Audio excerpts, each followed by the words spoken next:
Welcome to another episode of WeighOut Wednesday. My name is Dr. Ashley Southard. I'm a clinical therapist and the site director at A New Beginning Outpatient Treatment Center, and also the co-founder and program director of the Healthy Way Out Emotional and Binge Eating Program.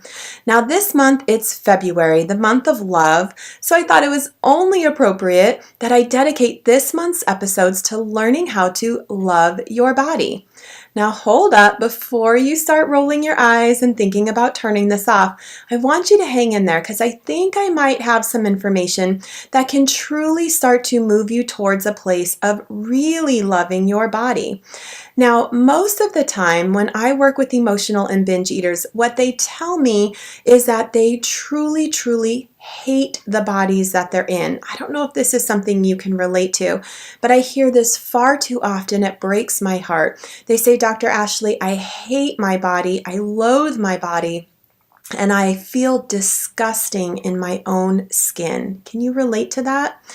Well, it makes a lot of sense then. If that's how you're feeling about your body, it makes so much sense then when you hear those words, love your body, it feels like an impossible task. How on earth can you go from hating and loathing your body to truly loving your body? Those are two very extreme ends of the same spectrum, a huge gap in between, right?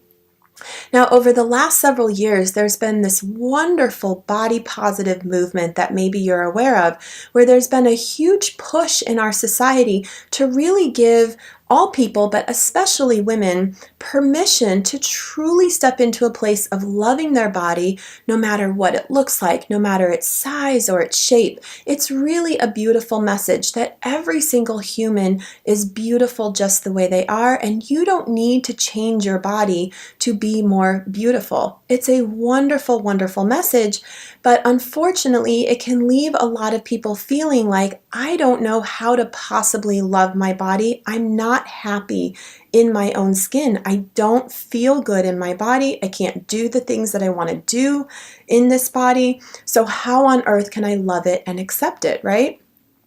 Well, this is even more complicated by the fact that we are also in a society that is constantly sending messages of how to change your body. If you turn on the TV just for 30 minutes or an hour, you're probably going to see several advertisements about ways you can change your body, whether it's a diet, a meal replacement program, a cool sculpting place, or maybe a surgery option.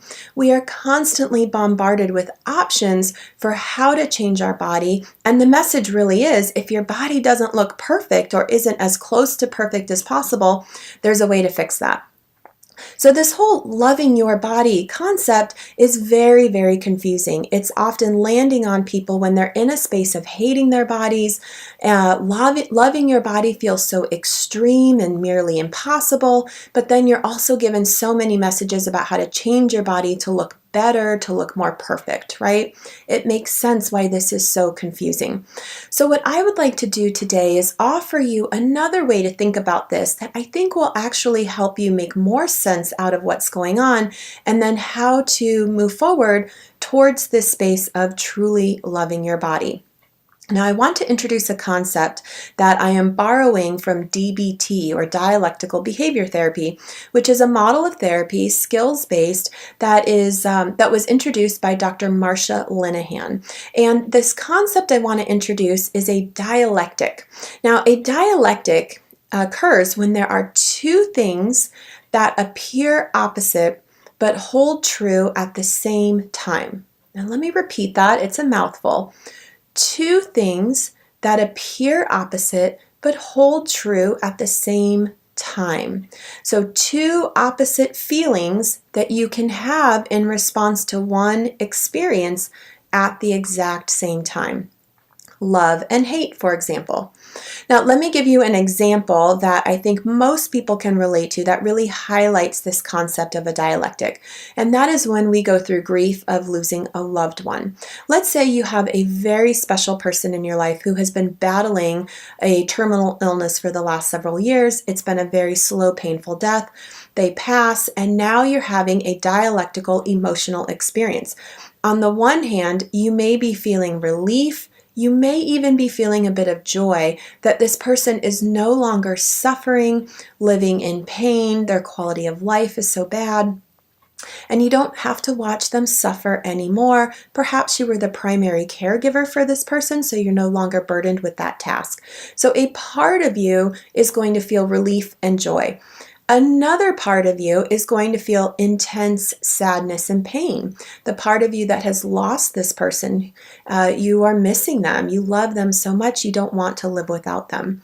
So here you are, the same person, having two extremely different emotional reactions to the same experience. How can you be feeling joy and pain at the exact same time? Well, that is a dialectic, and human beings are very complex. We have a lot of different emotional layers, oftentimes when we are in an experience. So we do tend to feel multiple emotions at the same time, and it's not uncommon for those emotions to contradict each other, okay? The task here is not to pick one over the other. So when we feel conflicting emotions, like in the grieving example, if we're feeling joy and sadness, we might think, what's wrong with me that I'm feeling joy and relief? That's terrible. Maybe I don't love that person. And we try to get rid of those emotions and just hold on to the pain and the sadness because that feels more appropriate in this situation. However, because we're very complex, there's different parts of us. One part of us is responding in one way, and another part of us is responding in another way. Neither of those responses or parts are bad. So we really want to create space for all of those emotional responses. So when we bring this back to the relationship with your body, we really want to do the same thing here. We want to have a dialectical approach to the relationship with your body. So that means we're going to work on loving and accepting your body and work on changing your body. So a very common dialectic is acceptance and change. How can we accept something and change it at the same time? Again, it might seem like those are two opposites that you really could only have one at one time, but truly we can have both. We can accept our bodies and we can change our bodies all at the same time. So this is the wonderful thing about a dialectic is we don't have to just try to love our bodies. We also don't have to just try to change our bodies.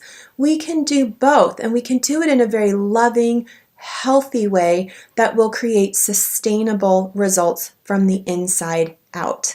Okay? Now, let me give you one other example of a dialectic that maybe you can relate to that you can also use in relationship to your body. And this example is with a child. So if you have a child in your life, maybe your own child, a niece or a nephew, a grandchild, or any child that you care for in some way, I want you to think about this example. When you are with that child, you likely have a dialectical experience with them. As a caregiver and someone who loves this child, you truly love this child, right? You really accept them for where they are at. You understand that at this particular age, these are the things that they're able to do, and these are the limitations. When a child is 6 years old, you really accept what they're able and not able to do because of their age. And you love them in spite of their limitations, right? That's the acceptance part of raising this child. Now, the change part comes with, as a parent and as a caregiver, you are constantly shaping and molding that child by teaching them new things, by teaching them what's expected of them, and maybe by also administering some discipline when they are not behaving well. That is the change component of this dialectic. So here you are with this child, you are both accepting them as a young person who doesn't have all of the faculties of an adult. You are also working on changing them, teaching them better manners, teaching them what they should do in certain situations, helping them with their homework so that they can continue to grow at school. Okay? You are accepting and changing at the same time. You're not choosing one over the other. So that's exactly what we're going to do in your relationship with your body. Help you learn how to love and accept it while also lovingly change it if that's what you're wanting to do. Okay, this is a really freeing concept because now you don't have to just love your body or just change your body, which I think is really wonderful. You can work on both at the same time, and I'm going to teach you how to do that. So this week, I want you to just really pay attention to that concept of a dialectic. See where it shows up in your life. They really are everywhere. As human beings, we are constantly having dialectical experiences where we're thinking one thing and we're thinking another thing at the same time, where we're feeling one thing and we're feeling another thing at the same time. So notice that and see if you can just start to toy with the idea of having a dialectical relationship with your body where you both accept it and change it at the same time. Now next week, I'm going to give you some nuts and bolts for how to truly accept and begin to love your body. And then the following week, I'm going to give you some nuts and bolts for how to lovingly change your body. And then in the last episode for this month, I'll bring it all together. Okay? All right. So I hope that this is helpful. I hope this concept really starts to shift the dynamics in your relationship with your body.